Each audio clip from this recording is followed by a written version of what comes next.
La paix soit avec vous. Le vendredi saint, le vendredi de la passion du Christ, strictement parlant, il n'y a pas de célébration eucharistique. Il n'y aura plus de célébration eucharistique jusqu'à la messe de la résurrection samedi dans la nuit. La célébration à laquelle nous sommes appelés à participer a plusieurs mystères. Il y a d'abord l'écoute de la parole de Dieu. Il y a la grande prière universelle.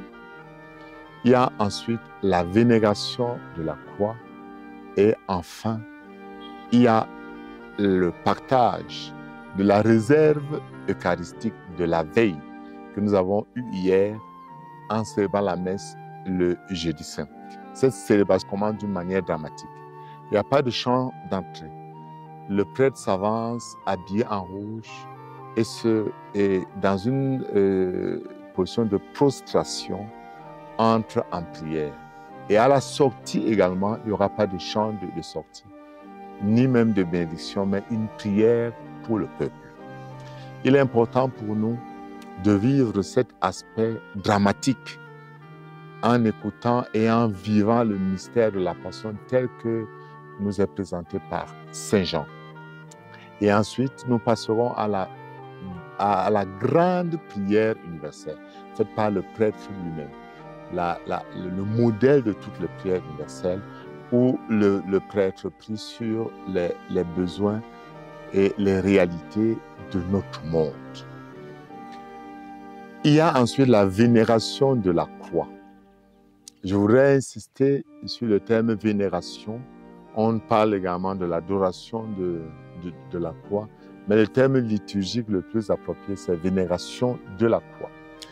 En disant que ce n'est pas un acte magique, mais c'est un moment où nous contemplons, comme le Christ lui-même nous l'a dit dans l'Évangile selon Saint Jean au chapitre 3, que comme le serpent de bronze avait été élevé par Moïse au désert, il faut que lui aussi, le Fils de l'homme, soit élevé, afin que quiconque le regarde, le contemple, entre en relation de foi avec lui. Donc, c'est un symbolisme qui doit nous replonger dans notre foi, la foi où la croix du Christ joue un rôle d'une importance capitale.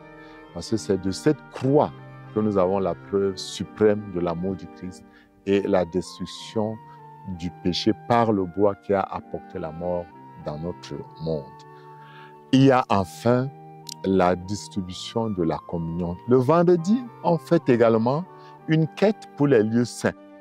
Il est important de le faire. Chacun de nous porte une contribution pour les prêtres qui travaillent pour garder les lieux saints. Le vendredi saint est dramatique, certes, mais l'important de vivre ce drame avec le Christ et d'en faire un jour de jeûne, de pénitence, de recueillement strictement. Pas d'alcool, ceux qui peuvent même également s'abstiennent de nourriture autant qu'ils peuvent.